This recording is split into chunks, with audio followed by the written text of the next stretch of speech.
Should we start, Smitali? Yes. Everyone is Okay. So good evening, everyone. Welcome to Sanchari. I am Samina Naqvi, one of the founder members. This is an organization of like-minded people celebrating culture, literature, and heritage.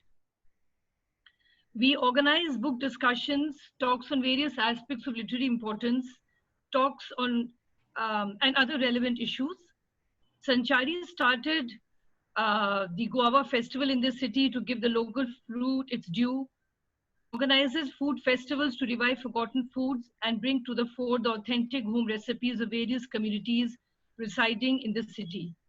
We organize heritage walks and visits to places of historical importance. Besides this, we have actively promoted plantation drives and supported various causes related to women and child welfare. Today, I feel honored and privileged to have all the distinguished guests with us this evening, and I welcome all our listeners from far and wide. We pray for everyone's safety and good health.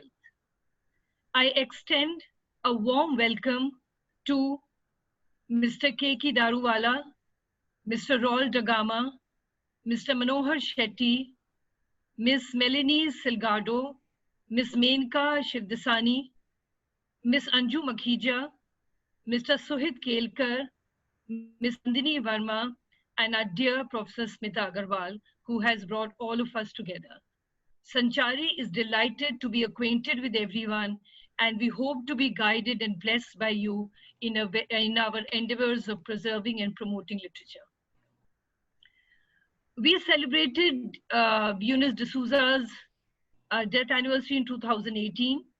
This year, we are celebrating both her birthday, which falls on August 1st, and her death anniversary, which is on the 29th of July.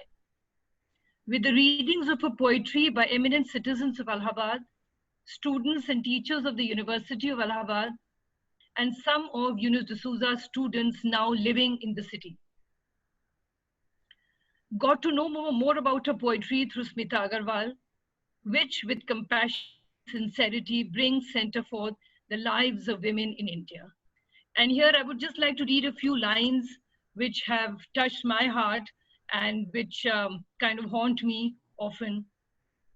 The earth is restless tonight, beyond a pace to assuage. Our knowledge comes too late. She is victim, judge, and jury. She is the avenging angel. With these lines, I request Smitadi to take forward the proceedings of the evening, looking forward to an enlightening session. Smitadi, please welcome everyone, and let us begin with the evening.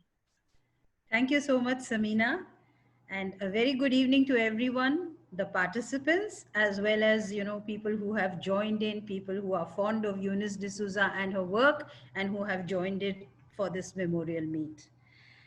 I have to specially thank Samina Naqvi and Team Sanchari for helping me with putting this event together year after year. In 2018, we had it in Allahabad with Sanchari and many citizens of Allahabad joining in the event. We were lucky enough to discover former students of Eunice having got married and now living in the city. And of course, there were many people from the university, my colleagues from the university, students from the university. So we had that in 2018. In 2019, last year, Anju and Menka helped me organize the event in my flat in Mumbai. And this year, because of the coronavirus, we are having this virtual meet. I'm happy that we are having it, even though there are, so many things going on in the world all around us. I have to also thank Aman Naqvi for his technical support and giving me the confidence to put this event together online. And I have to thank Shlok Ranjan Srivastav, who made a beautiful poster of Eunice for us. Remember, Anju Menka, we used that last year. I had put it up on the curtains. And Shlok has also made a GIF of Eunice. I believe it's graphics interchange format. Lovely GIF of Eunice, which I have put up on my Facebook page. I hope this evening we are able to celebrate the varied dimensions of Eunice D'Souza's personality and her work. So, without much ado, I will now request the Poet Laureate of Indian Poetry in English, scholar, critic, novelist, commentator, political commentator, Shri Keki Daruwala. Yes, for everyone listening in, he is the very same Keki Daruwala whom Eunice immortalized and referred to as her students wondering how D'Souza's and Daruwalas could write poetry. So over to you, Keki ji. Hello, Keki ji, you have to unmute yourself. Okay. Yeah. Over to you, Keki ji. We're all looking. Oh, you have to unmute yourself, Keki ji. Your mic is on mute. Yes, Uncle. Yeah, that's fine. That's fine. We're looking forward to whatever you have to share with us. Thank you very much, Smita, for this wonderful gathering.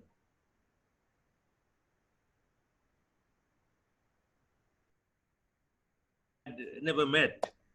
And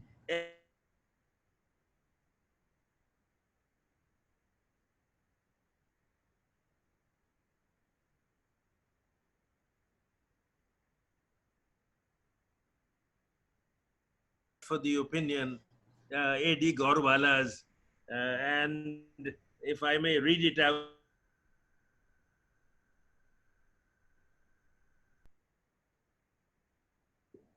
poetry is fairy lands forlorn, women writers, Miss Austen, only foreign men air their crutches. So there was Eunice, and if I remember, the first I saw her was in that Commonwealth conference or whatever it's called. I don't know, ACLALS or CLALS, whatever. It was held in the end of 1976 or just in the January of 1977. And Eunice swept everyone aside. We were all asked to read at lunchtime. So I think the conference lasted for 3 days or at least 3 days. And we read at lunch. And she read from her Goan poems. And she was exceptional. She looked beautiful. And the way she read her poems, exceptional. So that was a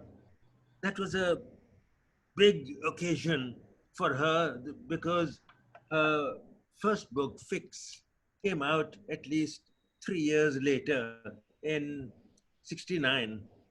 And when I was coming out with an anthology, she came to my place in Bombay. It's not my place, it was my brother's place, and left her poems with me. So I have some very, very fine memories of her. And the first thing I want to say is that she was a very strong person. I mean, you don't have a mix of strong personality with strong likes and, if I may say so, very strong dislikes.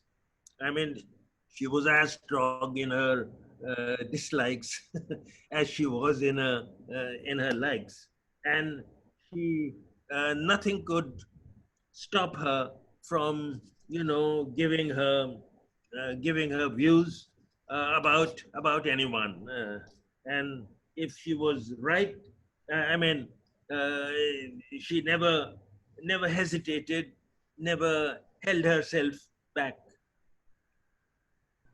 Now, I mean, half her books I couldn't find this time, but still I've read her, and I find now that I look back, quite a few of her poems are fairly bleak, uncommon with, I mean, not in sync with her first book, which became very famous. I mean, she'll be remembered just as Kamla Das is remembered for Summer in Calcutta. Similarly, she will be remembered by Fix. And she, I mean, even in Dutch painting, she has that poem, I chose not to marry you, love. There is poison in my tongue. I maul, I calcify, I am a rib again. I touch the world, stars turn black holes. Imagistic poem, short and lethal, if I may say so. Um, the, the other thing I wish to put across of her was that, I mean, I've lost her almond leaf. This happens. Is that a warning bell for me No, to? no, no, not at all. You please go on. Okay. I have another few. Yes, there it is. I've lost it somehow.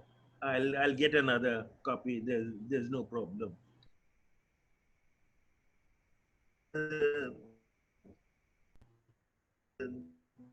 That I wanted to say about uh, almond leaf. Almond leaf is a happy, happy book, and She's not ending bleakly, but all the others. I mean, if you go by this necklace of skulls. Firstly, the title itself is a it's a well, it leads you to despair. And I just want to read a poem. I mean, I've just opened the book and I'm reading at random. Grandmother, for instance. My grandmother was 14 when she married. We've lost that photograph of her with gold combs in her hair. She was beautiful, bore 7 children, and often ran home to her mother. She and the servants spoke the same language of silence. Uh, the the other thing I wanted to say was she came out with a very fine book. I couldn't find it again. This is about poets, talking poets. I'm very glad that she had the other book uh, on the women poets. You know, the 9 women poets where Smita is there, and so many here are there in that book. And uh, for 3 days. She was in Delhi for a week. She interviewed me. She said a few things. And then I had her over at my place, stayed here for about 2 days with my wife and I. And she had a lovely poetry reading here at the house where I called some of my friends. Yeah, I had Mina Alexander also once here. Also a very, very fine poet who was gone only just a year back. So I don't think I should be reading any poems by her because a lot of people here are going to read poems, and I'll stay back. But I mean, for years and years, for decades, we will not have anyone like Eunice again, because such a strong personality and such a fine poet with not one extra word in her entire oeuvre, if I may say so. Thank you very much, Smita. Thank you very much, Keki ji. I mean, you have put before us aspects of her personality and her work that, well, I was unaware of, because if you're talking of 1977, then I had just probably entered the university then. And your association with her has been over a long time span. So what you were able to put before us is indeed very illuminating and enlightening for us. And I just wanted to comment on, you referred to the Necklace of Skulls as being a dark book. And I was just wondering that when she gives it the title, A Necklace of Skulls, is she obliquely or in some elliptical manner referring to the image of Kali Mai dancing her dance and doing her own thing, wearing a necklace of skulls? I was just wondering. And if there are any researchers and scholars here, perhaps they can delve into that at a later point. And now we will move on to Manohar Shetty ji. Manohar Shetty ji is a very, very prominent poet and short story writer. Manohar ji, are you there? Yeah, yeah. I think you have to just adjust your camera. We can't see the top of your head. We can see your yeah, that's better. That's better. So he's, yeah, very well. Thank you. So he's a well-known poet and short story writer, and he desires a very muted introduction as the poet and the author of Disclosure, Full Disclosure, New and Collected Poems, 1981 to 2017, published by Speaking Tiger. Eunice D'Souza was Mr. Shetty's old friend, and he has always admired her work. And special thanks to Shetty ji's lovely tech-savvy daughters who have helped us get him here on this platform. So over to you, Manohar ji, whatever you have to say to us. Thank you. Thank you for inviting me to this tribute, to Eunice on her 3rd death anniversary.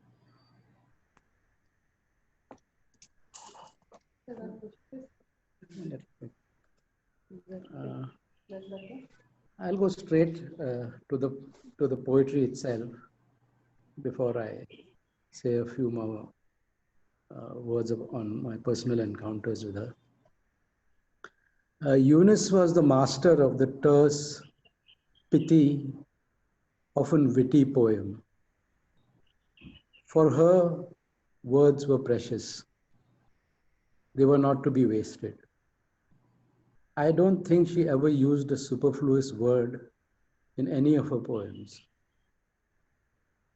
They were always to the point and often acerbic comments on the society around her. She valued quality over sheer numbers. Her collected poems, A Necklace of Skulls, runs into just 119 pages. If you see some other collected poems, you will see that they valued, many of them, or some of them valued quantity over quality, but not Eunice. Her work exemplifies what I would call beauty in brevity. By nature or by choice, she was not the sort to write epic length poems. It is the tautness of the poems that lend a compelling immediacy to them. Here are two of them from her ultra slim final volume called Learn from the Almond Leaf. The first one is called Finally. Finally, the Lord said, "Move that damned high rise, let there be light." And the other one titled, Tell Me. Tell me, Mr. Death, date, time, place. I have to look for my life of sin panties make an appointment for a pedicure. This kind of sardonic humor is pivotal to her poetry. But the caustic comments were always part of a larger design. Underlying all her poetry was a deeply felt empathy for the poor and marginalized. But her poetry came straight from the heart and her nerve ends, not as part of some political ideology. And she was a natural feminist, long before the term became fashionable. Remember that her first book, Fix, was published way back in 1979. One aspect of her work that I like to emphasize are the poems that she wrote on her father. There are a number of them that refer to him. I'm not sure what his profession was, but in the poem, One Man's Poetry, Eunice writes, he left a desk, a chair, a typewriter, and a notebook, which only provides some hints.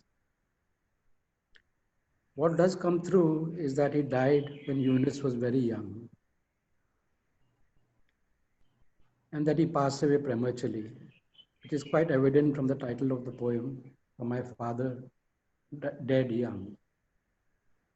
There's also another poem called She and I, mourning his passing. She also wrote such poems for her grandparents, and they were equally touching poems. However, central to her poems is the Roman Catholic community of Bombay. She wrote some pretty sardonic poetry on her community, but the inherent humor in them elevated them beyond mere mockery and satire. Though she was of Goan ancestry, I could find just two poems that related directly to Goa. Varka 1942 and another called Idyll. Though the Goan Catholic community in Bombay is a recurrent motif and is at the core of her poetry. She was Catholic in more ways than one. By Catholic, I also mean of universal interest and all-embracing, not just the religion. Now getting on to a more personal level, I first met Eunice in the early 80s, though our acquaintanceship grew into friendship much later. After I moved to Goa back in 1985, we often kept in touch with long telephone calls and by email. And whenever I visited Bombay, I made it a point to visit her at her flat in Wakola, near Santa Cruz. I remember her two pet parrots, on which she wrote a couple of poems. She also regularly fed the stray dogs around. And during the Goa Lit Fest, she came around to my place here in Donapaula. Apart from poetry, she, like me, was also interested in detective fiction. I think her taste in literature was again quite Catholic. I've been told she was a wonderful teacher, and many of her students from St. Xavier's College, where she taught for over 30 years, have very fond memories of her. She was definitely not, to quote her own line, a sour old puss in verse. Quite the reverse, in fact. She had a very strong sense of the ridiculous, even on the church and on the establishment in general. And in a poem called Songs of Survival, she wrote tellingly, nothing is ever still. Rocks move, rivers move, time allow me my wheel spin. One day I'll find my axis and revolve around the sun. I will conclude this little tribute to her with three of her chapters, but you walk it on.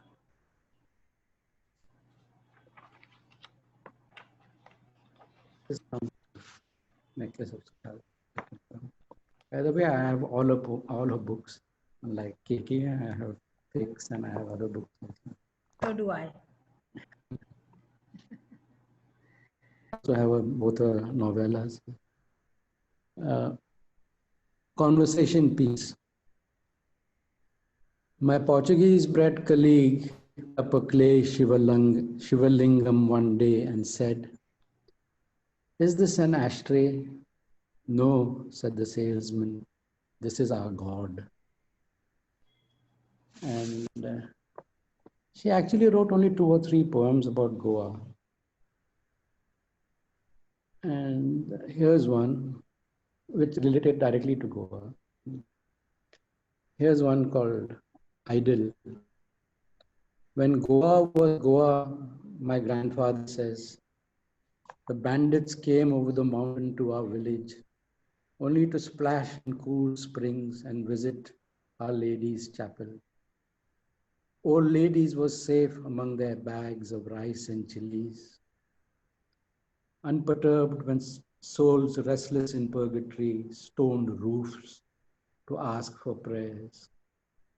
Even the snakes bit only to break the monotony. And this is a poem, another one, very short poem. As you can see, she never used in excess, any words in excess or too many adjectives. Here one called Home for the poem that I'll read and wind up. Home for the Aged, Sydney. They came into the world stone cold, faces furrowed with dark rain. Nobody called them. They have no history. More chilling than fiction, the lives of those so marked for sorrow. The sun rises and sets, rises and Thank you so much, Manoharji. Whatever you told us was very heartwarming. And I'm also happy that you brought an academic slant to this free-flowing kind of a discussion or conversation that we are having here, because I hope from the bottom of my heart that lots of research scholars and serious students of Indian poetry in English are watching this, and so they will benefit for the few terms that you gave us: beauty in brevity and natural feminist. So thank you for that. thank you for And I would like to add over here, because you read some poems on her father, I would just like to add over here that the very well-regarded poet, Sahitya Academy Award winner Adil Jasuwala of Bombay was also closely associated with Eunice D'Souza. yes, yes. And unfortunately, he couldn't participate because of his unfamiliarity with the Zoom. However, in the morning, he sent us an article written by Joanna Lobo, published in First Post on the 29th of July. 29th of July was Eunice's death anniversary, and the article is titled Remembering Auntie Noni, a reflection on the life of my family's most prolific talent, Eunice D'Souza. Eunice D'Souza was Joanna's mother's first cousin. Joanna, the person who has written the article, Joanna, her mother's first cousin was Eunice D'Souza. And the family called Eunice Noni. Noni is a corruption or an anglicization of the Hindi word Nanni. She was actually called Nanni, and then over time that became Noni. That's what the article tells us. And in that article, it is mentioned that Eunice's father worked in the forest department in Madhya Pradesh. That's because you brought that up. That's why, it suddenly clicked that I should speak. He was in the forest department in Madhya Pradesh, and he was very fond of reading and writing. And it is from there that she, developed her love for reading, writing, and literature. So with that, now I would like to move on to Melanie. Melanie, are you there? Hello, Melanie Silgado. Melanie? Melanie, you're on now. Are you there? Yeah, I'm here. Okay. So I would now like to invite Melanie to speak to us or show us some photographs of Eunice that she may be having. And as an introduction to all the people who have joined in for this meet, I'll say that Melanie is a poet and an anthologist living in London. As a part of New Ground with Raul da Gama and Santan Rodrigues, she published Eunice de Souza's first extraordinary book of poems called Fix. So over to you, Melanie. Melanie was a close friend of Eunice and also her student. Thank you, Smita. I just want to start by thanking you and Sanchari for organizing today. I think Eunice would have been delighted because to be the center of a Zoom event, she found new technology as frustrating as she found it rewarding. And I think she'd have been very, very pleased. Now, I've decided that what I want to do is not read any poems because I think enough of us are doing that, but to share with everybody photographs from Eunice's photo albums that she meticulously put together in the last years. She had photographs from childhood, from her time in the States and in Darjeeling and wherever she went. Sadly, I don't have the albums here with me in Delhi. They're all with her papers in my flat in Bombay. And, but fortunately, I did digitize some of them with my trusty iPhone. So I can now start. You'll have to bear with me a little because I didn't want to be holding up photographs. So I'm going to share them from my iPad. So I just need to do something here.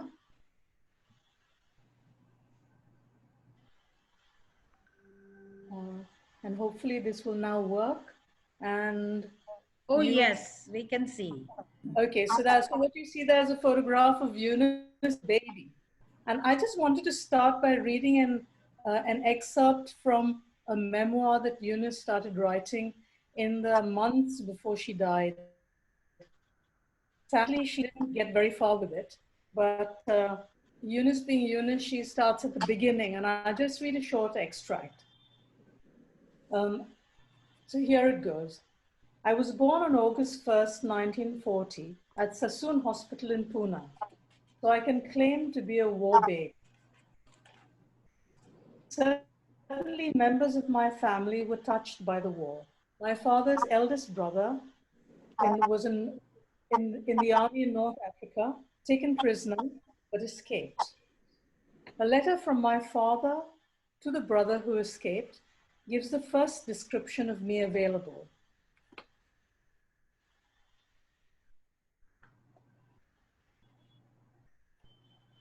I know you will be longing for news of us.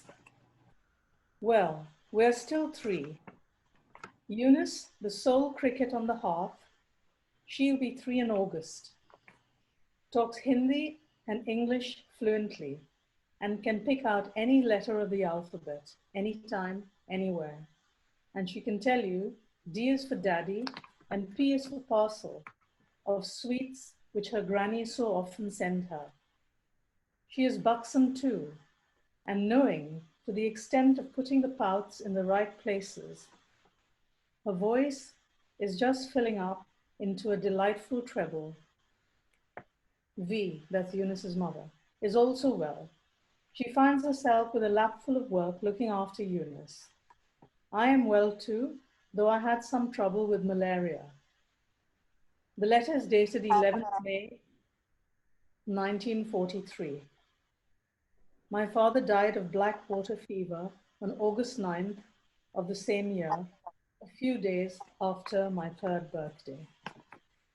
And we all know how much the death of her father affected her right through her life. And even though she didn't complete her memoir, she left enough in her poems, in her novels, and in her columns that she wrote for Mumbai Mirror for us to know a great deal about her. Here we have on the screen a photograph of Eunice as a baby with her mother, and here one with her father. And just to zoom in a little, the famous eyebrows are still there.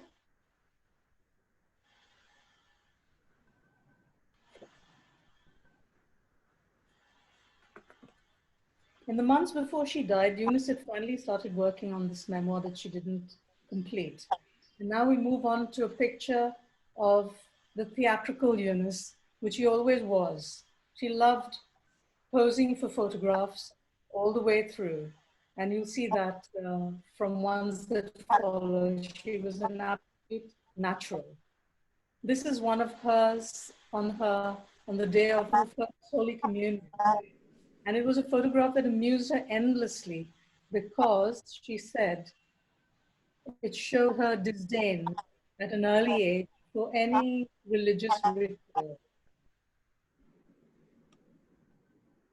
This is her as a teenager, again posing for a photograph. And here she is with her mother.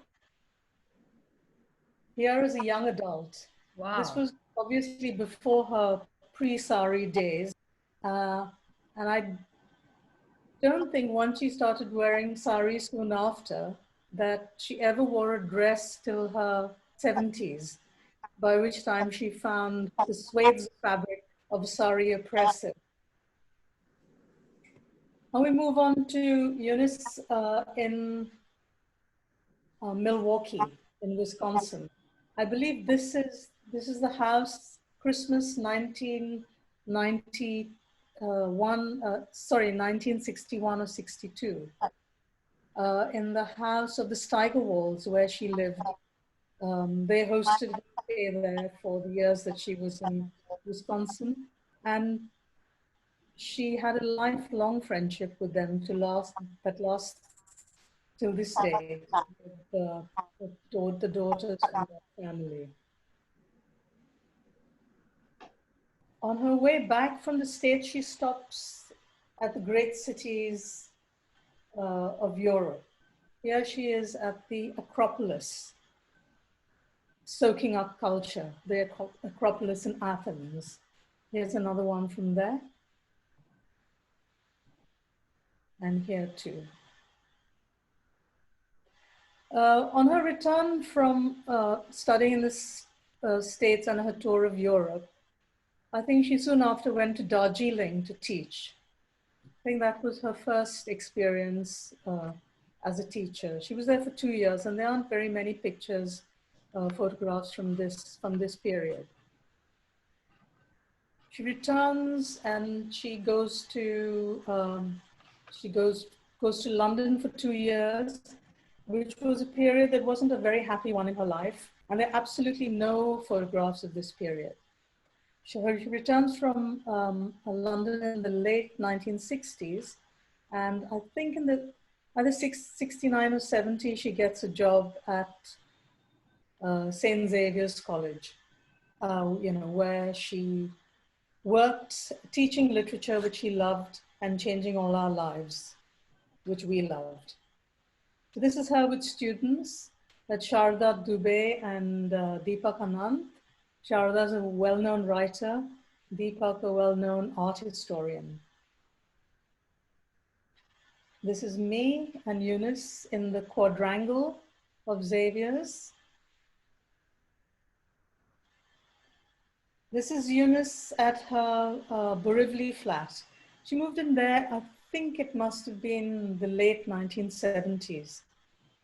She'd spent years living in Colaba in very cramped accommodation, often in rooms with a toilet attached, rooms that were known as the servants' quarters. She moved to Borivali. It was the first flat that she owned, and she absolutely adored it. What she missed most, I think, about moving out of Colaba was the nearness to her great friends, Adil and Veronique Jasawala. And she also hated the commute. I think that wore her down over the years. She's sitting at a table, which is a marble top table that she and I bought at Chor Bazaar. You could get things for a bargain in those days. She had it right to the end, and today it's with Joanna Lobo's mother, Lorraine, in Goa. And here we come to the famous cover fix, designed by Arun Kolatkar and published by Bassett Newground. I think Raul is here. He was one of the co-publishers along with Santan, who sadly died several years ago.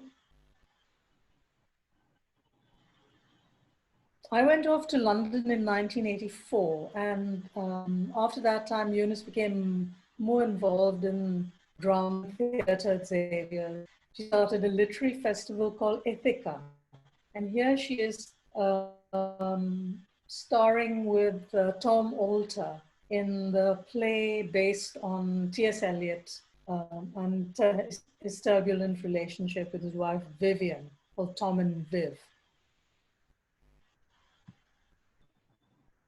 Eunice in her flat on the phone. This is when she and I went to Edinburgh to stay with her friend Angus Calder, who was also her publisher there. He published a collection of poems, Ways of Belonging, in Edinburgh. Polygon, I think it was. This is Eunice with promoting her book of poems that we edited together, the 101 poems, the Puffin Book of Poetry for Children. This was the first book that we edited together. We were to edit These My Words, the Penguin Book of Indian Poetry.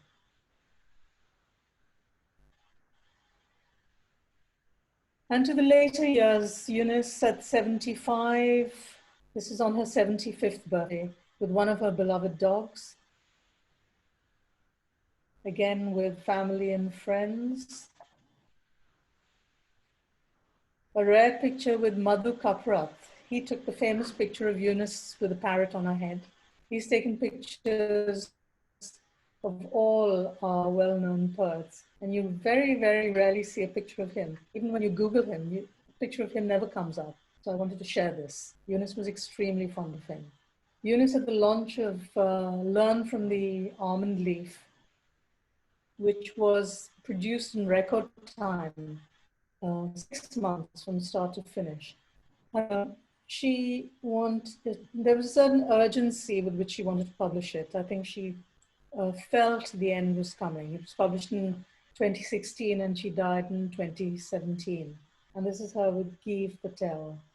Adil Jasawala was there as well, but I don't have a picture of him. And on to the end, when you died, she left me her literary estate, her livestock, as she called them, and all her worldlies.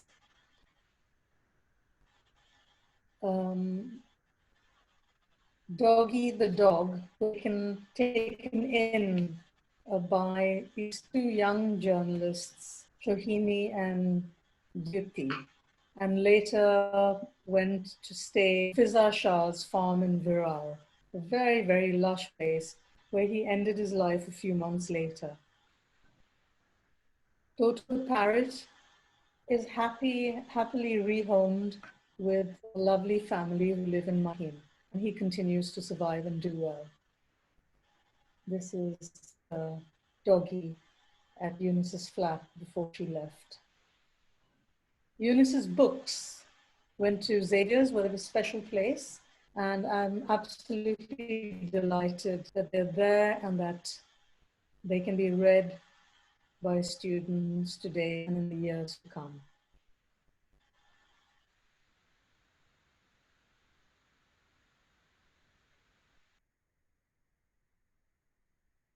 Wait for the curse of redevelopment. This year, the Kingfisher's annual return will go unnoticed in the unkempt garden of this crumbling house. The almond tree will forever be on fire. Thank you. It was an absolute delight to be part of this. Thank you so much, Melanie. I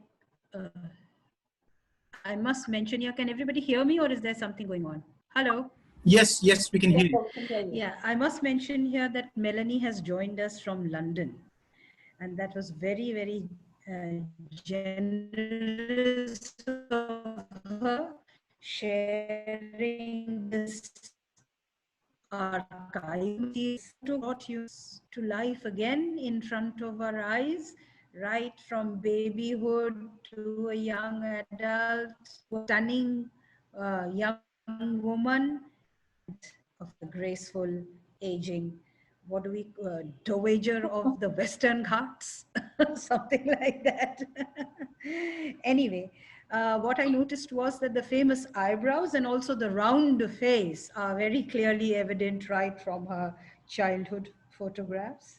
And the poem Dismantle the Flat, that was also, you know, that that brought forward what you must have gone through, you know, your lifelong friend, and then she has bequeathed all these things to you, and you feel a sense of responsibility. And yet, you know, things are changing fast all around you. The building has come up for redevelopment. How you have to give the livestock away. All this must have been quite an emotional time for you. But you continue to share this deep bond of friendship with her, and even though she is not here among us, she's still there in her poems. And I am so happy, Melanie, that you shared this primary material with us, and thank you so much. Thank you. Thank you. Pleasure. And I would now like to invite Raul da Gama, who is based in Canada, and he has joined us from there, and it's very early in the morning for him, but nevertheless, since he is a friend of Eunice, and he was absolutely delighted that, you know, we were sort of endeavoring to come together on this platform to celebrate both her birthday as well as her death anniversary. So Raul, he is a poet and a musician whose profound analysis is reinforced by his deep understanding of literature and music, technically as well as historically. He's written a lot on Western music, and later on, I'm sure all of us will go and Google all that and read all that and get to know Raul better. At the moment, of course, Raul, over to you with whatever you have to say about Eunice to us. Thank you, Smita.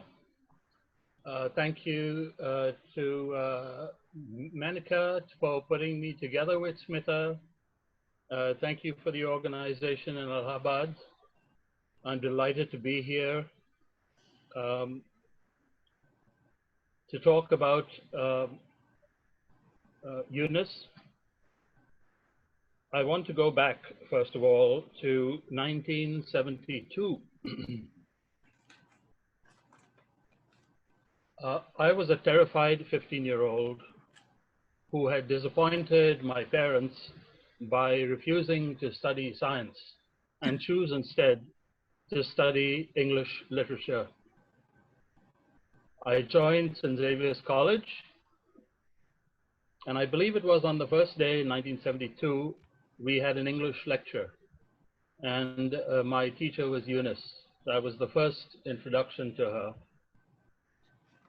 And I was gobsmacked. You know, I'd like to think about teachers as being preeminent individuals in our society. In very old civilizations, in Africa, in Egypt, India, China, and so on, the teacher was everything in society.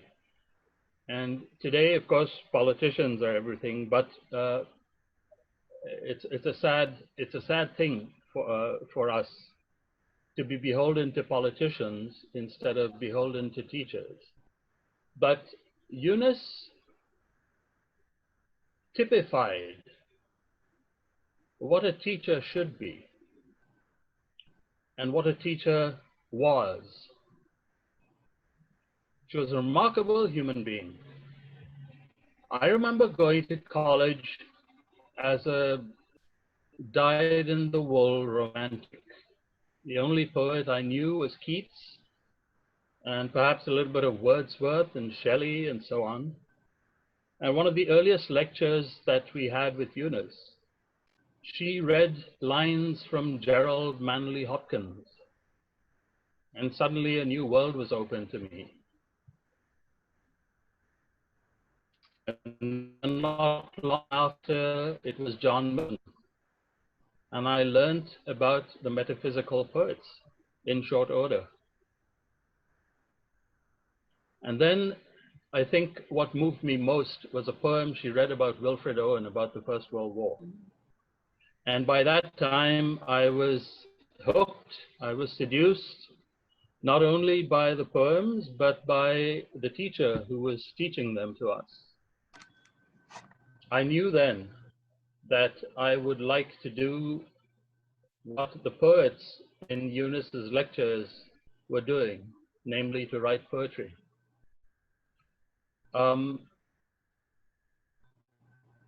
My earliest experiences with Eunice were not easy ones. I was very timid. I think I still am.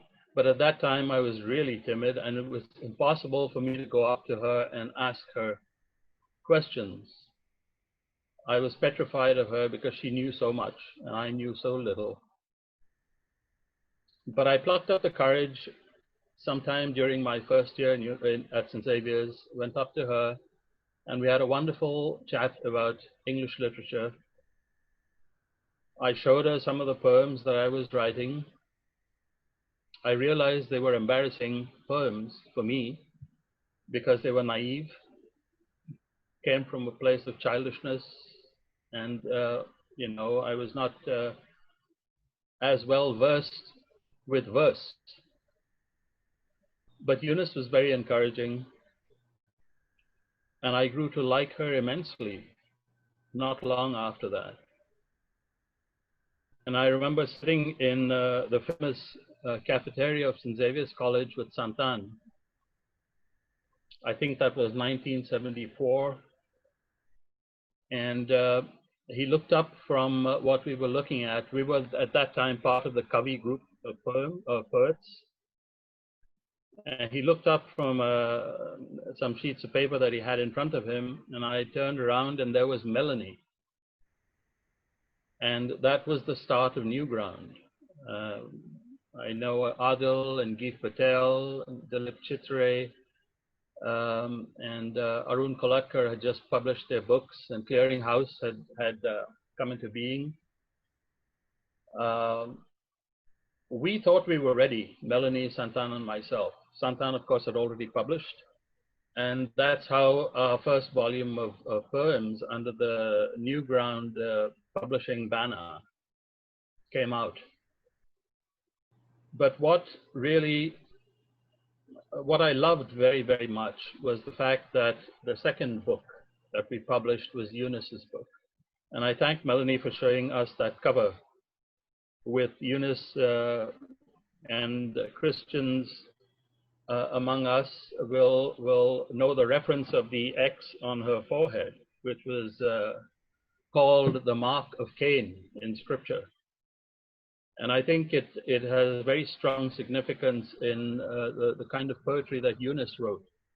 You know, she saw herself as someone who was more real than most of us, and it reflected in her verse. And one of the things that I liked about Eunice so much was she opened my mind to feminism at a very young age. I guess the word didn't exist at that time. It probably came in a little later. But meeting her and interacting with her, I realized that there was such a thing as feminism. I found it hugely attractive, a quality in her.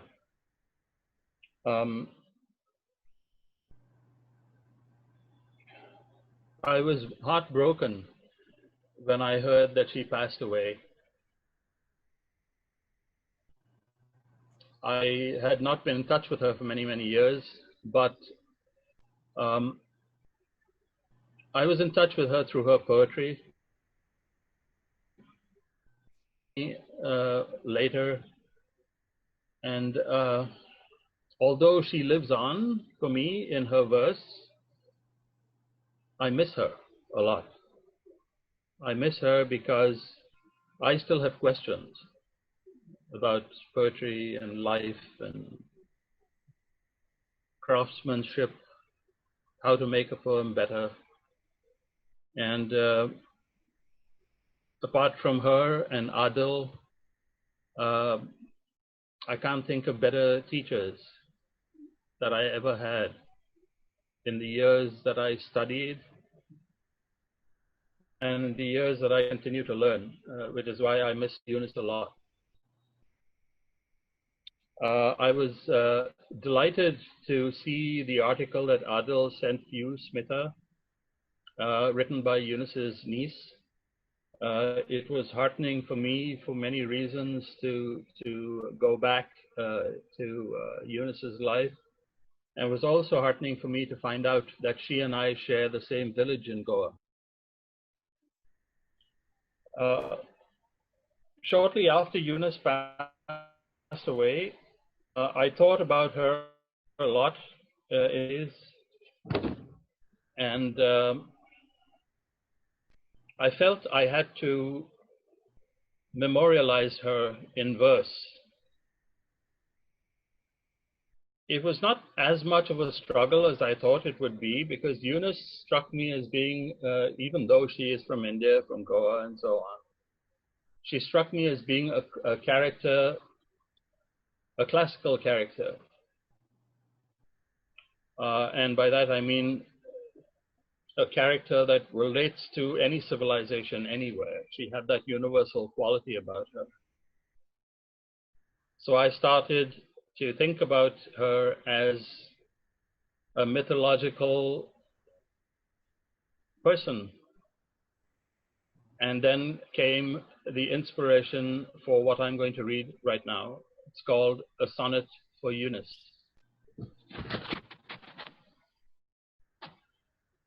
Lady Ikarosh, soaring higher than her Daedalosh, she burned to the quick of the almond leaves, so bright, she blot out the sun all these years, higher and higher until melting in eloquence, she fell, rolling as they rustled noisily like silk and dripping poignantly, crepuscular and driven, feminine in their irony, arresting epigrams, weeping, hiding their agony. And now fallen, food for the rolling, roaring sea, better that than feeding the beastly minotaur, she leaves me feathers, sexy, calamus, sweet as Chablis, yet bitter sweet, those leaves of an almond tree.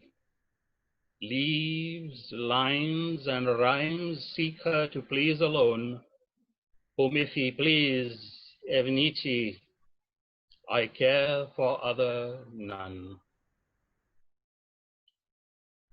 So that was the poem I wrote. I entitled it Sonnet for Eunice. I used the Greek pronunciation of her name. I'm not sure she would be pleased about that, but nevertheless, I thought it appropriate because I related her, as I said, to a very classical character belonging to the world, not just to Bombay and India and Goa and so on. I'd like to conclude by saying thank you to everyone, especially Melanie, for bringing up and showing those wonderful photographs and recalling memories of St. Xavier's College when we first met both each other and Eunice.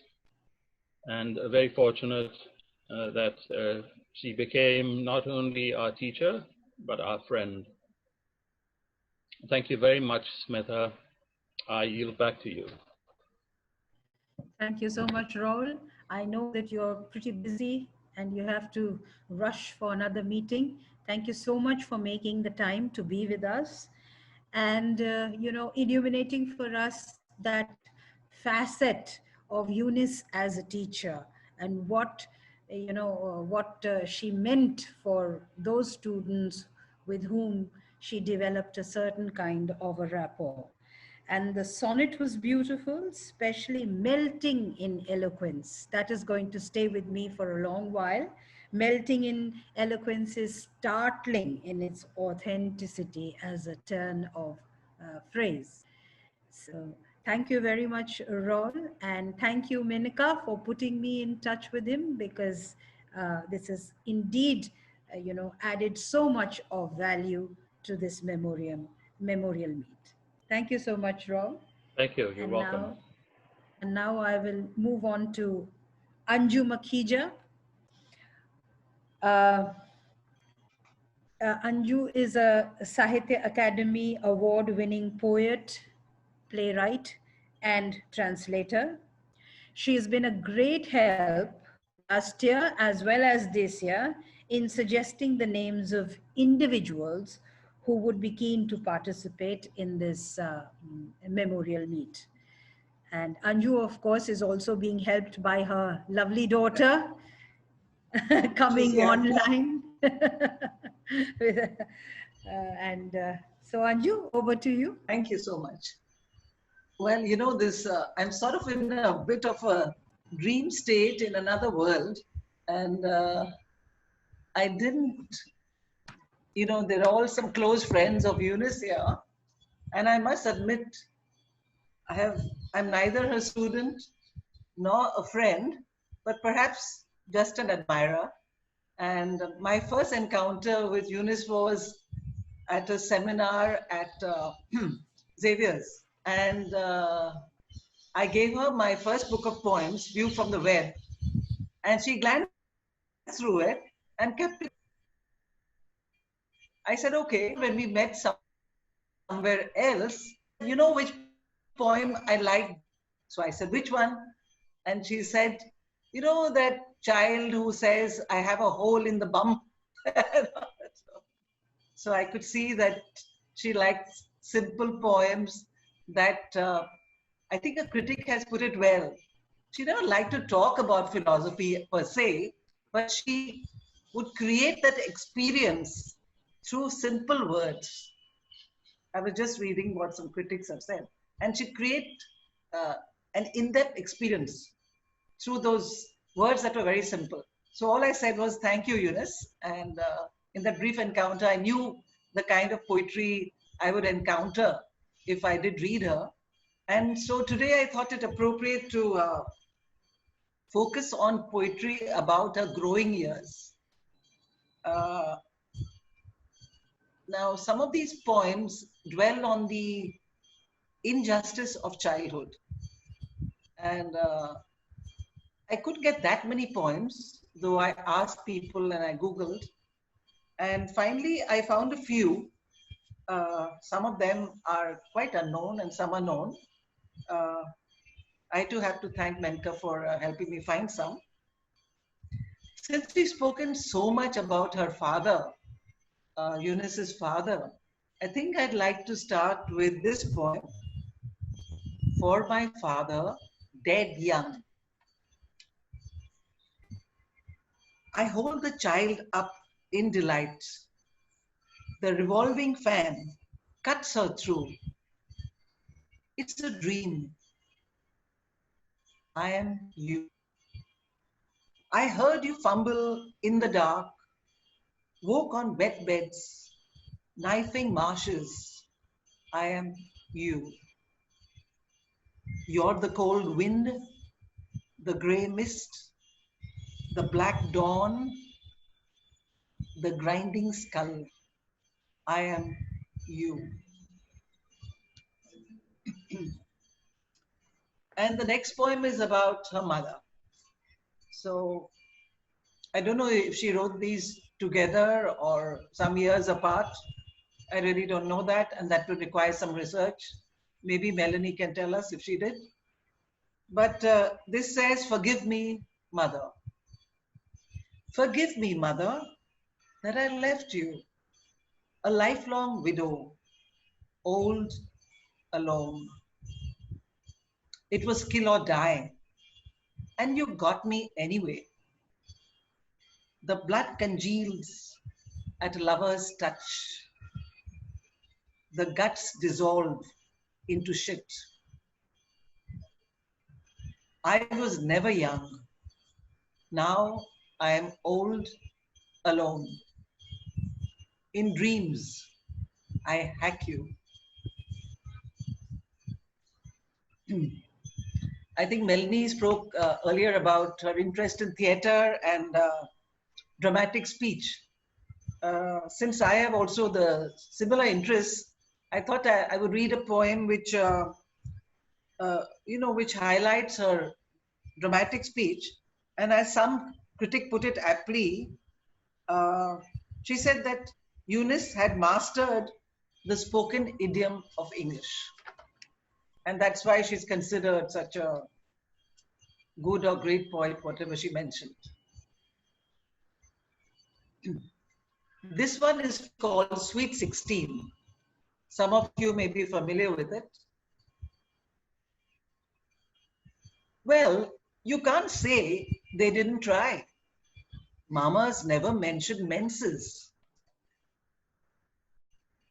A nun screamed, "You vulgar girl, don't say braziers, say bracelets." She pinned paper sleeves onto our sleeveless dresses. The preacher thundered, "Never go with a man alone, never alone. And even if you're engaged, only passionless kisses."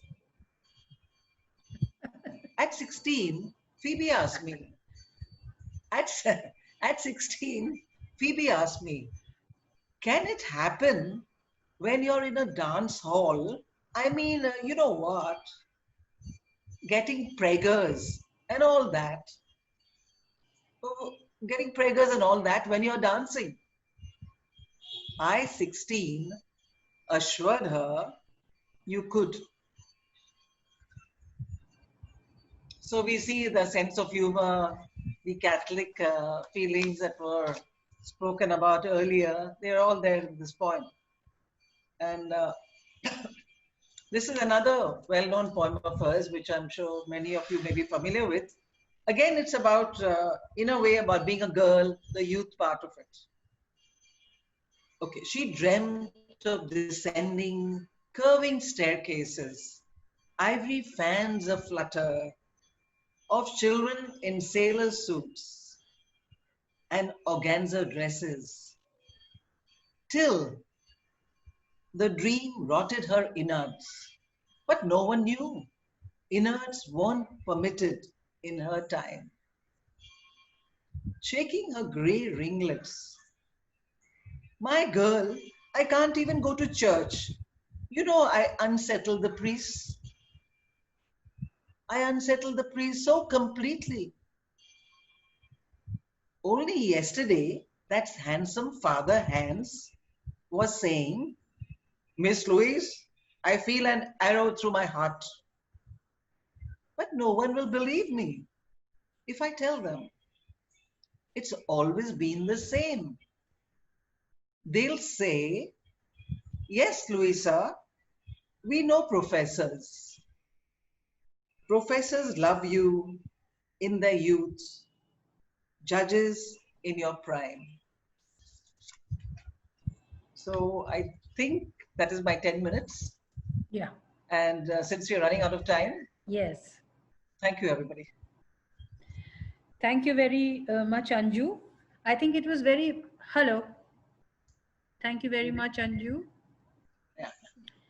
It was very perceptive of you to, point out to us that Eunice could tackle deep philosophical issues using very simple, using very few words and using very simple language. That was a nice insight that you gave us.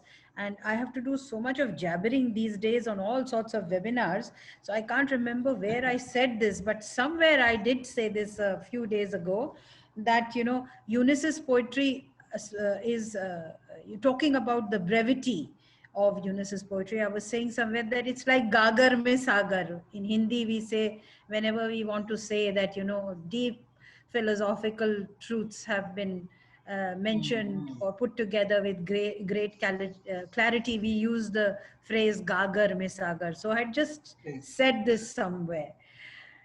Thank you very much, Anju. And now I'll move on to Menka Shivdasani, award-winning poet, translator, editor, and journalist. Menka has given freely of her time and headspace in helping me get this event together. So thank you so much, Menka. And please, we are waiting impatiently to listen to whatever you have to share with us. Thank you, Smita. Happy to be here. And I was really pleased to see people like Rahul and Melanie, whom I haven't seen in a long, long time. So I'm really glad that you organized this. So I first met Eunice when I was a college student, and my professors, Govind and Roshan Shahani, invited her to Jai Hind to speak to us. I was not her student. And this was around the time that her book Fix had just been released. And I was struck by the raw economy of her words and her biting humor. I was also, the fact that a poet could dare to use her own photograph as the cover of her first book and make it look so good was also something that really struck me at the time. And there were lines in her poems that resonated with me, and they still do. And it's like almost they're describing my own state. The poem, that One Man's Poetry, that someone referred to here, those two lines, the rage is almost done, my soul's almost my own. And those lines have stayed with me all my life, and for some reason. And I didn't really know Eunice very well, but over the years we would meet every so often at events. Yes, that is one event that I organized in 2012. When I invited her to read at this art fair, which I was most astonished when she said yes, because I thought she would not want to be a part of, a reading with other poets. For some reason, I thought she would say no, but she agreed. And to my horror, the sound system turned out to be so bad, and I put her first because she was Eunice de Souza. And when I wrote to her to apologize later, and say that the outdoor venue was, the sound system was not as good as I expected, and the outdoor venue probably made it worse. And she wrote me this really gracious letter, and she said that she thanked me for including her in the program, and she said, I was glad to catch up with people I haven't met for a long time. Rest doesn't matter. These things happen. Which I thought was really, really gracious for someone whom I'd always known of and thought of as, somebody who could be very, people knew her as sharp-tongued. But I think behind that, there was a really, really soft heart that went with it. And Anju read the poem Economy, you know, where she talks about in dreams I hack you.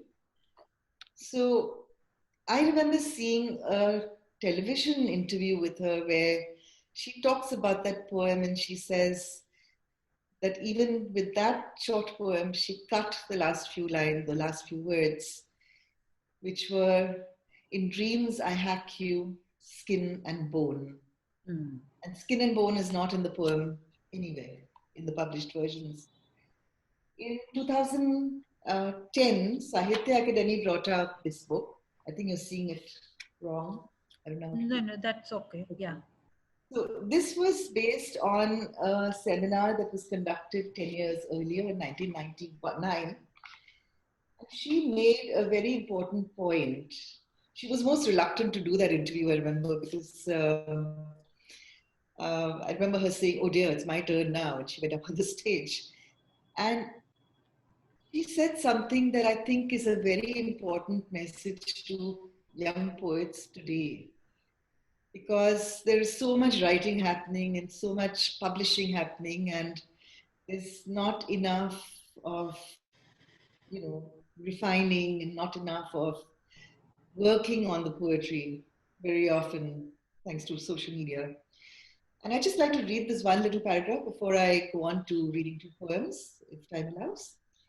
And she's asked in this poem about her, you know, her writing process and whether it is passion or technique.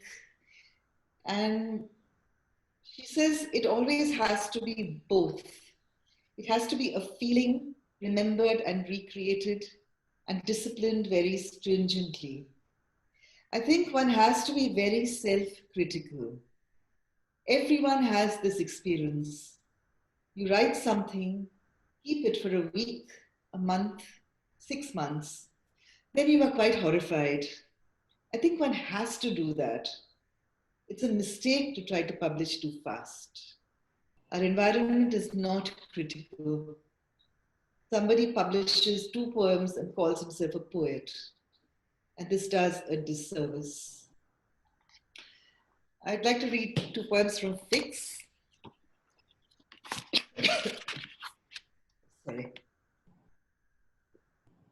They're both very different in tone. He speaks. Well, now tell me, what would you do to a woman who wrote to you saying, "You haven't written for 3 weeks. You're the meanest man alive." Not even an exclamation mark at the end. And she sends telegrams and express letters saying, "It was a joke, love. It was a joke." I did what any self-respecting man would. Her pleadings wore me down. She was an affectionate creature and tried hard, poor dear, but never quite made the grade. She would walk too close to me and then protest naively. "How should lovers walk? Show me." Ridiculous too, her unseemly mirth. When I said confidentially, "I have such a hypnotic effect on women. Everywhere I go, they fall into my arms." "Jamie Bond," she cried. "My man is India's answer to Jamie Bond." After that pathological display, I decided there was only one thing to do: fix her. The next time we were making love, I said quite casually, "I hope you realize I do this with other women." And the second poem I wanted to read is autobiographical. And there were some lines here that really stayed with me for a long time again. Autobiographical.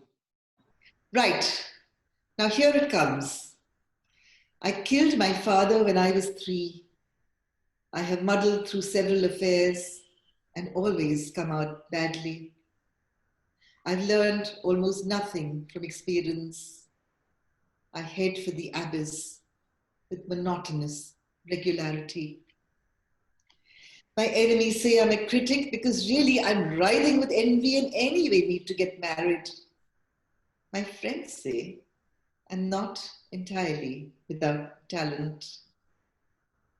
Yes, I tried suicide. I tidied my clothes but left no notes. I was surprised to wake up in the morning. One day my soul stood outside me, watching me twitch and grin and gibber, the skin tight over my bones. I thought the whole world was trying to rip me up, cut me down, go through me with a razor blade.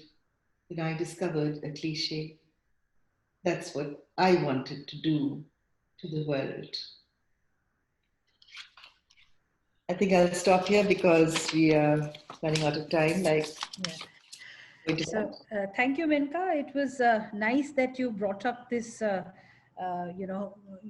whole idea of the people, this plethora of writing and publishing that is all over us in the digital world, in the internet, and how Eunice was not, was quite, she wanted to caution people that that's not the way to go ahead if you want to become a poet, a poet, and you will sustain your poetry as a life practice, then one needn't be in such a rush. So I'm glad that you brought that up. And the poems that you read, they were those poems of Eunice de Souza's that express a deep anguish in a most unsentimental manner. This was also one of her techniques and one of her, the area in which she excelled, of how there could be deep anguish, but it would be done in a most unsentimental manner, and therefore it affected the reader a lot more than, say, if it was, a free-flowing expression of sorrow. And the other thing that you said about the cover of Fix, you finding it very bold at that time. I would like Melanie to sort of support me here. I think that Arun Kolatkar had designed the cover of Fix, right? And at that time, I think he was doing that because even Arvind Krishna Mehrotra's first volume, Distance in Statute Miles, I think he designed all the clearinghouse books. Yeah. So that also had, actually it is Arvind Mehrotra's face. It looks as if it is the sea and the land, but it is actually the profile of his face on the cover of the book. So it was probably Arun Kolatkar who was, visualizing all these book covers at that time. So that's just an aside that I have added. And thank you very much, Menka. And now I'll move on to Suhit Kelkar. Suhit Kelkar's poems and journalistic pieces have appeared in various Indian and international publications. He is an eloquent speaker, and I'm sure a special dimension of Eunice de Souza's life and works will be animated for us by him. So over to you, Suhit. Thank you, Smita ji. I never met Eunice de Souza, but ever since, long before I was writing poems, I began to read the poets that had been recommended to me, and one of them was Eunice de Souza. And I was immediately impressed by the economy of language and the high pressure, the high tension that lay contained and compressed within her very, very terse poems. These were poems that were, yes, they were a product of craftsmanship, but they were also a product of passion. And this sort of created an ideal that poets like me could aspire to, that in a few words, in simple language, you could say something that would be of such great import, that it would leave the reader shaken, that it would open the reader's mind to new possibilities of living, that it could open the dimensions of one's own heart. And some of these dimensions were rather dark. but at the same time, they were also extremely humanizing. Without taking any further time, I'd like to read out one of her poems, which left a great impression on me. Everybody knows her poem, which is, the Sour Old Puss in Verse, but this poem is called Advice to Women. Advice to Women. Keep cats if you want to learn to cope with the otherness of lovers. Otherness is not always neglect. Cats return to their litter trays when they need to. Don't cuss out of the window at their enemies. That stare of perpetual surprise in those great green eyes will teach you to die alone. I'd just like to conclude. That's the only poem I'm going to read here tonight because of a shortage of time. But I'd just like to conclude that what I found extremely inspiring, among other things, in Eunice D'Souza's poems was the fact that she seemed to confront the greatest truths of the human condition in a very matter of fact, in a very brave way. And this poem seems to me to bring out that facet of her. Thank you so much for this wonderful, wonderful program in which we learned a lot of biographical details about Eunice D'Souza. And, biography is the enemy of caricature. It is the enemy of stereotyping. So I think thank you so much for this program. Back to you, Smita ji. Oh, Suhit, that was really fast. I thought you were going to tell us something about the pieces that she wrote for Mumbai Mirror and all that. Yes. So basically, Eunice D'Souza's, long after I had read Eunice D'Souza's poetry, I began to tune into her columns that she wrote on a regular basis for the Mumbai Mirror.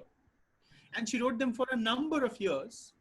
And if you look at the voice or the tone of voice that comes through in these columns, it is a very, very conversational, almost murmurous, almost whispering, and ever so generous tone of voice. So I spoke a while back about against stereotyping. And we seem to have, at least among a lot of younger poets, we seem to have had stereotypes about Eunice D'Souza. But if you read her poems in depth and if you read her columns, you get to know the polyphony of voices that she was capable of. And in her columns, which are invariably informative, but also extremely generous to the sort of, to the subjects that she covers. Mostly she wrote about books, but she also wrote about other aspects of the arts. And she's always, even when she's being critical, she's never being ungenerous. Her aim is not to, even when Eunice D'Souza was being critical in her columns, you could sense that there was a silver lining of compassion and love, of great generosity that comes from knowing how hard it is to write well, that she always put forth in her columns.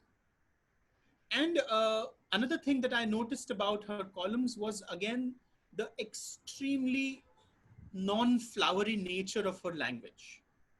She's the very antithesis of what we call alankar, of what we call ornamentation in language. Her language was very functional, as when I talk about her columns. It was very functional. It was very, very to the point. It had her trademark craftsmanship and brevity. And above all, it did the very, very important task of becoming a bridge between what we like to call high literary art and the lay audience which bought the Mumbai Mirror by the lakhs. So as a columnist, it is as a poet that Eunice D'Souza is remembered the most, but I would like to say that as a columnist advancing the cause of art, Eunice D'Souza did a great service to the literary culture of India. A lot of her columns are online, and they are, of course, living monuments to the great service that she did to the literary world of India. Thank you so much, Suhit. This is one aspect that I wanted someone to talk about, and you have helped me out here. because this is also a part of Eunice's oeuvre. This is her journalistic pieces, her pieces of criticism are also part of all the body of work that she has left behind for us. And as you say that she has she's played an important role there, and she may have, you know, fashioned Mumbai's cultural and literary mindset with her endeavors out there. So thank you so much for bringing that to light. And now I move on to Nandini Verma, poet and educator based in Mumbai. Hi, But my name is Nandini has deep, very deep roots in Allahabad. Nandini's father and I were college mates, and we participated and competed, note, competed in all cultural activities together. Nandini has co-founded the Airplane Poetry Movement and was awarded a place in the list of Forbes Asia 30 under 30 class of 2019. So over to you, Nandini. Thank you, Smita ma'am. Am I audible? Yes, you're very clear. Awesome. So actually, unlike so many of the readers here, so many poets here, to whom Eunice was a very dear friend or dear and a friend as well. I think I've known Eunice only through her poetry. And I think, which is why I'm really thankful to Smita ma'am and to Sanchari for organizing something like this, where we can actually find out about the life of Eunice Souza, as well as share some of her poetry and different aspects. And I think so many poets shared about the kind of brevity that she had in her poetry, and read some of her shorter poems. I actually have a slightly longer poem that I want to read, which is from A Necklace of Skulls, and it's one of her recent works, slightly newer work. And I think, so UK Poet Laureate Simon Armitage said something very interesting. And he said, if it helps, think of poetry as a semiconductor of language, regulating both flow and restraint. And I think this poem actually really is a very fine example of that. And it's called My Mother Feared Death. It's written in 4 parts, and this is how it goes. 1.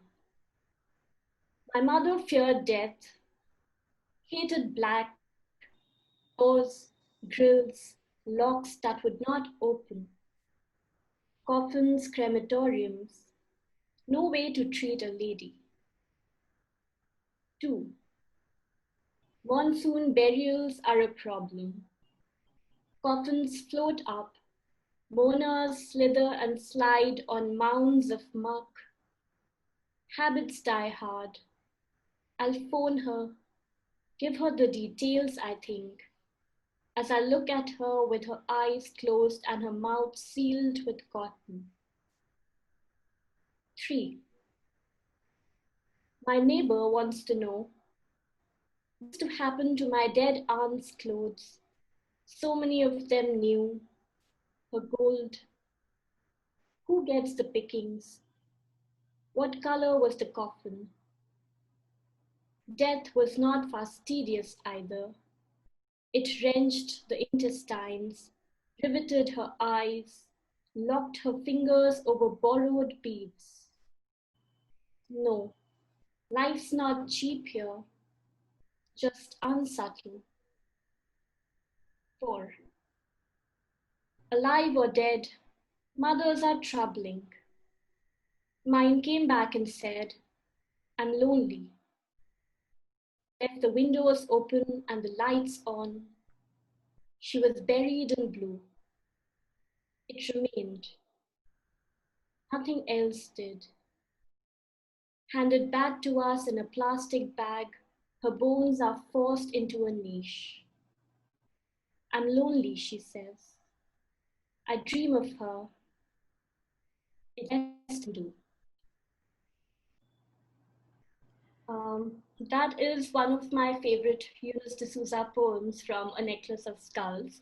The second one that I'd like to read is called Don't Look for My Life in These Poems. I think it's quite popularly read, and it was originally in Women in Dutch Paintings and republished in A Necklace of Skulls, and it's a very short piece, and this is how it goes. Don't look for my life in these poems. Poems can have order, sanity, aesthetic distance from debris. All I've learned from pain, I always knew, but could not do. Thank you. Thank you so much, Nandini. For me, you are still a babe in arms. And I feel very refreshed, meeting people like you who are doing so much good work for poetry in English. And we need young people like you to carry forward Eunice's legacy. So thank you so much for being with us here. Thank you so much for the opportunity now. My pleasure, my pleasure. And now we have overshot the time, and I wanted to say a few words. I wanted to read a translation of Eunice's poems, but I really must ask Keki ji. Keki ji, are you tired? Do you think we should just wrap up the thing now? Hello? So, what would you like me to do? Should we just conclude the program, or? Keki, you have to mute yourself. Hello. Oh, he's. Hello, hello. Whom am I listening to? Yeah, I'm Dr. D'Souza speaking. Yes, I've unmuted. Okay. Keki ji, are you tired, or should I go on for 10 minutes I'm not more? tired at all. Okay, fine, fine. Thank you so much. I just wanted to say a few words about Eunice. Yeah, could we do that after the speakers have finished, please? Yeah, sure. Yeah, yeah. So, how much I feel indebted to Eunice D'Souza is something that I've already spoken about at length last year at the memorial meet held for her at St. Xavier's, Mumbai, as well as in the Memoriam meet that we held at my flat in Mumbai. Very early on in her poems, Eunice created the persona of herself as a contrarian. And in her later poems, we see how the technique matches this contrarian personality. Eunice's later poems are unique in the unexpectedness of their endings that throw the reader off. One cannot but marvel at the poise, the grace, the yogic equanimity with which she throws us down on the mat. I'm going to be reading a Hindi translation of Western Ghats and Death, where in Western Ghats, she exhibits the flamboyance and flair, her contrarian trait. She exhibits with flamboyance and flair her contrarian trait.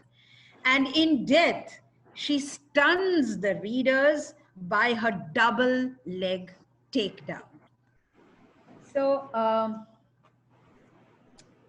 first I'll read Western Ghats in English, and then I'll read the Hindi to you.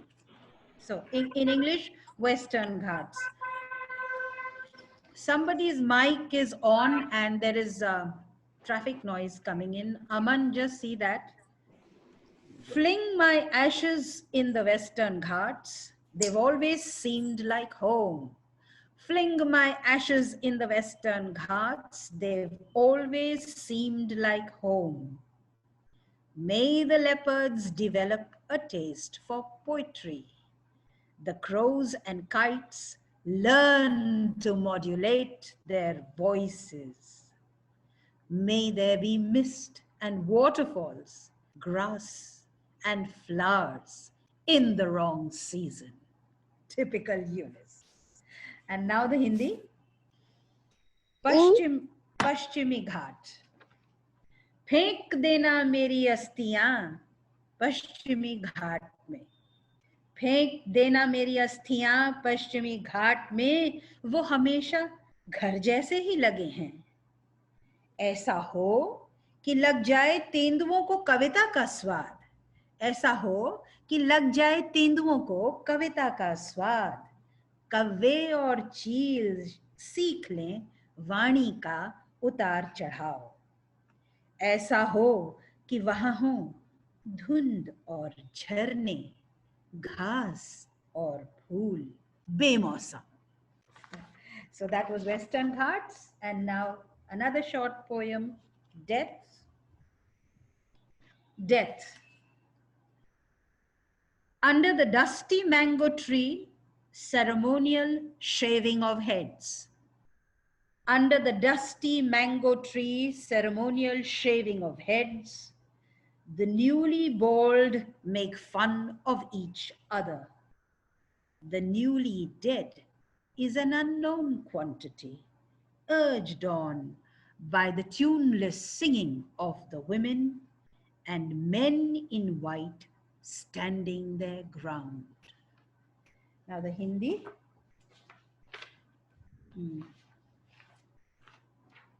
मृत्यु. धूल से सने आम के वृक्ष के नीचे मुंडन अनुष्ठान. धूल से सने आम के वृक्ष के नीचे मुंडन अनुष्ठान. नए गंजे एक दूसरे की मजाक उड़ाते हैं. नया मरा एक अनजान संख्या है जिससे आग्रह कर रहे हैं स्त्रियों का बेसुरा गायन, और सफेद पोश पुरुष अपने पैरों तले जमीन दबोचे. Thank you very much, everyone, for being here, for joining us, for making this a memorable meet. And now over to Samina Naqvi to conclude this very fantastic program that we have managed to put together. So over to you, Samina. Samina? Hello? I'm here, Sridhar, I'm here. Yeah, Samina. Yes, can you hear me? Yes. Samina. Yeah, we can hear you. So thank you so much for being here this evening. And let me tell you that I personally have gone like by leaps and bounds, into Eunice D'Souza's poetry. And it's really such a privilege to have those people with us who've known her personally, getting to know her biographical details and various aspects of her poetry writing, like some from her colleagues and some like young people who read it and understood in their own perspective, with their own perspective. So I think it was really fulfilling and extremely enlightening. Thank you so much, and everyone. Samina, we can perhaps... Smita, would there be anyone who would be wanting to say something? Yes, I think you can do that. You can ask someone if they want to say something. Someone who's listening in. Someone yes, I'd like to Is speak. there anyone who wants to? Yes, please. I'm Dr. D'Souza. Yes, please go ahead, Dr. D'Souza. I was very closely associated with Eunice D'Souza, especially in the last 7 years of her life. And she was extraordinarily generous, and money to her meant nothing. She would fling purses of gold to everybody, and extraordinarily generous. Now, last year on the 29th of July, I wrote an article about her in the Mumbai Mirror. And I was very happy that they gave me the entire page, which I dedicated to Eunice D'Souza, my very dear friend. I know Melanie Salgado, but I don't know the rest of you. And her last volume of poems she dedicated to me. If you look at the dedication, it is written to Chris. She would insist that I speak to her twice a day. And every Thursday, I had to read her column and give her my feedback. Every Thursday, she would be willing to listen to criticism by a non-literary person like me. And she never expected to be flattered. She was extremely honest, very, very, very kind and spectacularly generous. She cared for those 2 stray dogs and the parrot. She liked me because her dog accepted me first when I went to her house to see her elderly aunt. And that's how we got to be friends. Because her dog appreciated me first.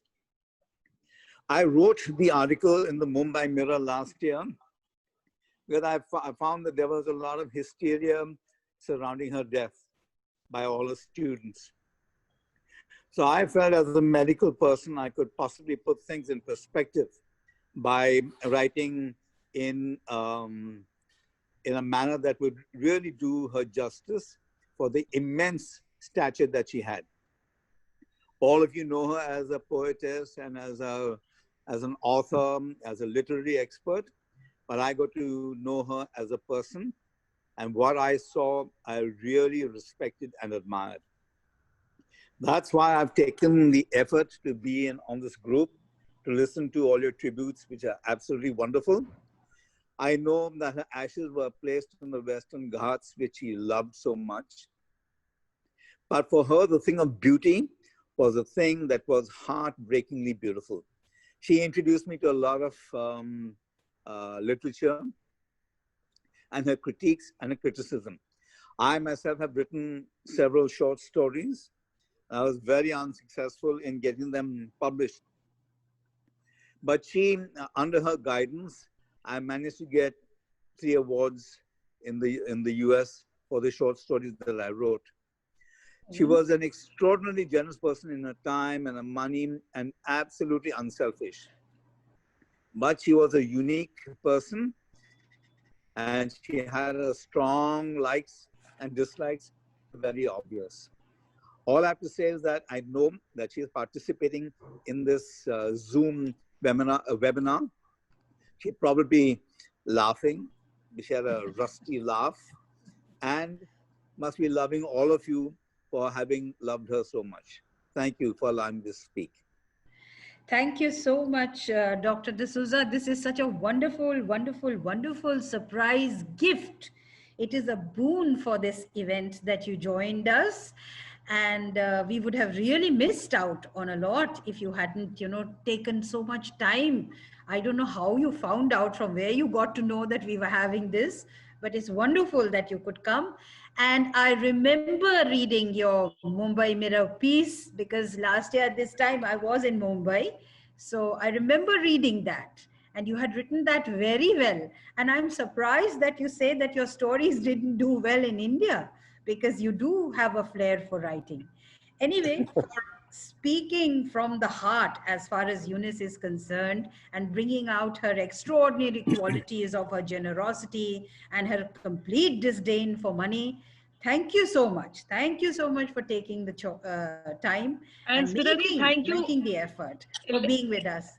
Let's ask someone else. Let's ask someone else if they want to say something. Maybe there is some surprise lurking there. All I just want to say is that the same amount of love that you're showering on her, rest assured she is showering much more love than that from heaven, and looking on all of us with so much of love. Thank you so much. So would someone like to say something more, or then Samina can conclude the event? You have to conclude. Okay, Samina, I think you should. I have to thank you, and I have to congratulate you for getting the best out of her admirers from all over the world. I think today has been such a session from all aspects, right from seeing her childhood photographs to getting to listening to her poetry and getting to know her from a student's point of view, from a friend's point of view. I think it's been extremely enriching. And thank you, and heartiest congratulations to you. And thank you everyone for making this session so lively and so interesting. So I think that should, on that note, we can wind up, hoping to meet all of you at some platform, sometime, probably celebrating Eunice D'Souza's poetry and writings next year again. So thank you so much. Thank you very much, everyone. It was a combined effort. Everyone we helped each other out in making this event a possibility. Thank you so much. Exactly, Thank you. exactly. Thank you. Thank you. Bye-bye. Thank you. Bye-bye. Good Have a- night. Bye, everyone. Good night.